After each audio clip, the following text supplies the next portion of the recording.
Going in, it worked out, and it just hooked to the left a little bit, and we just missed it. It's a 50-yard field goal, chance to send it in overtime, and I'd put money on him every single time. Just it wasn't his turn this time. And Coach, these kids, this is the kids since middle school to do it together. Just as they leave the high school, how will you always remember them, and what do you look back to? Special group, no doubt. They were a special group, played their hearts out, had a great year, and just didn't finish right there at the end. Well, we had it last. We just had 42 seconds or whatever we had. So, we just didn't. We had a chance to tie it, and it just wasn't meant to be. We're going to love on them, and we're going to tell them we love them and appreciate them. And the Lord's always good in your wins and losses. And we're going to move forward.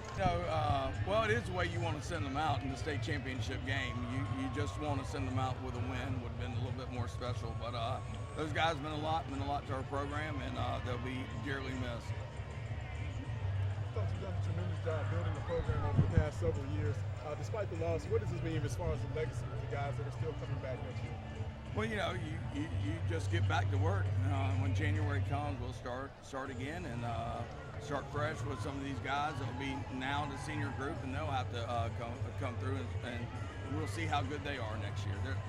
This senior class. I thought our defense played great. We just right there at the end, they just hit a great play, and they were able to drive the ball with 4 minutes left, and give them all the credit. They got a good football team, and they made plays when they had to. Thank you all. This is Jacob Henderson with Total Prep Sports here with Mr. Wildman WCTV, my partner in crime in the Class 5A state championship game. Wildman, tell me a little playback from what you're seeing. How do you see this game? Unbelievable. Unbelievable. One of the most memorable high school football games I've ever witnessed. Forget it was at a state title. This was Balboa and Creed going blow for blow, round for round, and unfortunately, Wakulla just came up literally a wide left short of sending it to overtime. Kind of remind you of the old days of Florida State wide left. Oh my goodness, I didn't want to make that reference on your show here, but yeah, that's exactly what it reminded me of. But nevertheless, man, this is one of the most remarkable games I have seen in a long time in high school history.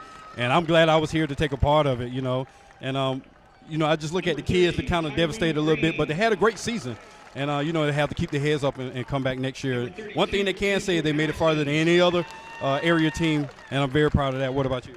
This was the team we all thought would do this, right? It was Wakulla. It was Wakulla or bust pretty much, and maybe Madison County, but definitely I was not surprised to see Wakulla make the run they did. This was the team that everybody in the summer was excited for. We knew about Felipe. We knew about Keith Gavin. What we didn't know was how good this defense was going to be that helped get them to where they are today. And it breaks your heart as a journalist to have to see this as a team we cover on a regular basis, to see them get a second-place trophy. Yeah, and one thing I seen where Bishop Moore kind of had the momentum, and man, the great play by the defense where they stripped it, took it in for a 40-yard touchdown. That was unbelievable, man. Well, what I couldn't believe was Bishop Moore was doing the same thing for 4 quarters.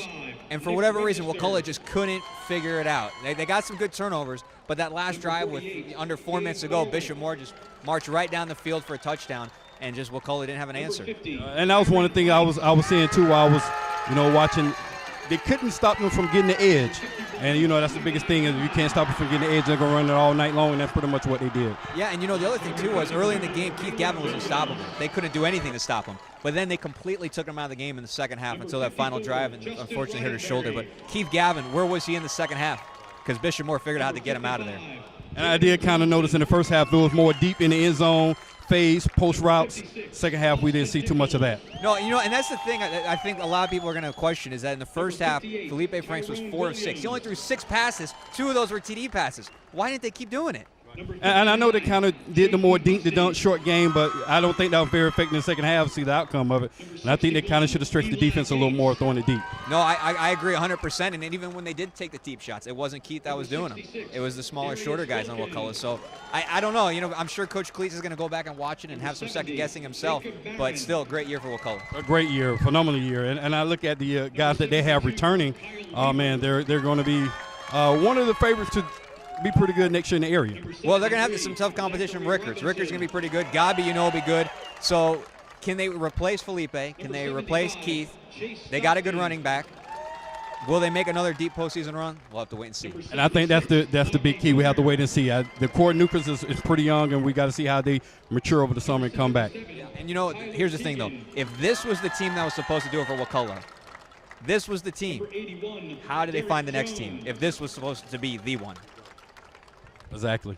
Well, we see the fans. If you can get a shot of the fans that all came down here from Crawfordville to support the War Eagles, and I think that's very exciting to see the fans to really get behind their team and support in a great effort. They just came up a little short.